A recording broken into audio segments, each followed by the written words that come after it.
अनि यो समयलाई फेरि म जवान टिमलाई दिदछु।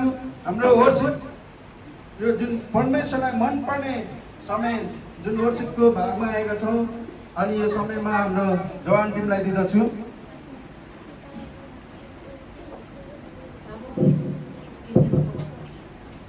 सबैजनालाई जय मसीह। सबैजना खुसी हुनुहुन्छ? आउनुहोस् हामी परमेश्वरको महिमा गर्नेछौँ। हामी सबैजना उठ्नेछौँ।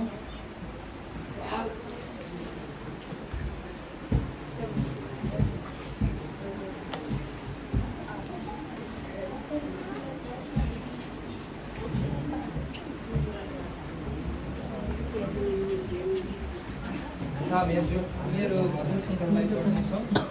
भजन सङ्ग्रह जसले खोल्न सक्नुहुन्छ हामी 1 देखि 12 सम्म हेर्नेछौँ। शीर्षकमा लेखिएको छ, सृष्टिकर्ता र पालनहार परमेश्वरको प्रशंसा। हे धर्मीगण हो, परमप्रभुमा आनन्दसित भजन गाओस्। सोझो मन भएकाहरूले उहाँको स्तुति गर्नु सुहाउँदो छ। वीणा बजाउँदै परमप्रभुको प्रशंसा गर। 10 तारे सारङ्गी बजाउँदै उहाँको स्तुति गाओ। उहाँको निम्ति एउटा नयाँ भजन गाओ।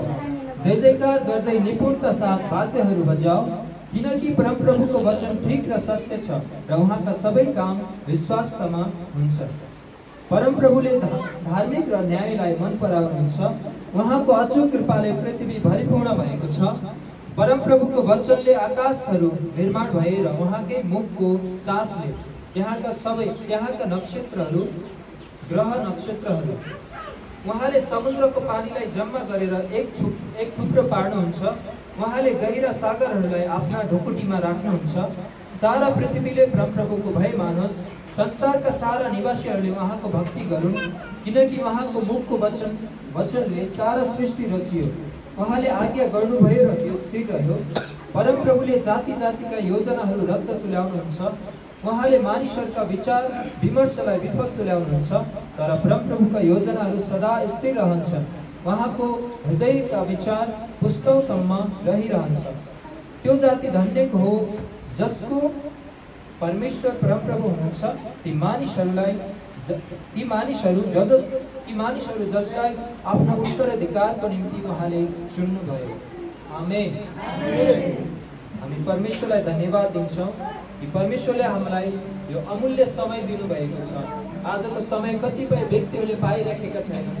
हामीहरूको जीवित अनि साँचो परमेश्वरलाई, हामीहरूलाई बचाउनु हुने परमेश्वरलाई, हामीहरूलाई मृत्युदेखि छुटकारा दिनुहुने परमेश्वरलाई, रोगदेखि, पापदेखि, हरेक अशुद्धदेखि हामीलाई दूर गराएर परमेश्वरको उपस्थितिमा ल्याउनु हुने परमेश्वरलाई हामी हाम्रो सारा हृदय खोलेर धन्यवाद अनि स्तुति आराधना गर्नेछौँ। आउनुहोस् हामी यो समयमा 483 नम्बरको भजनलाई गाएर हामी परमेश्वरको नामलाई महिमा चढाउँछौँ।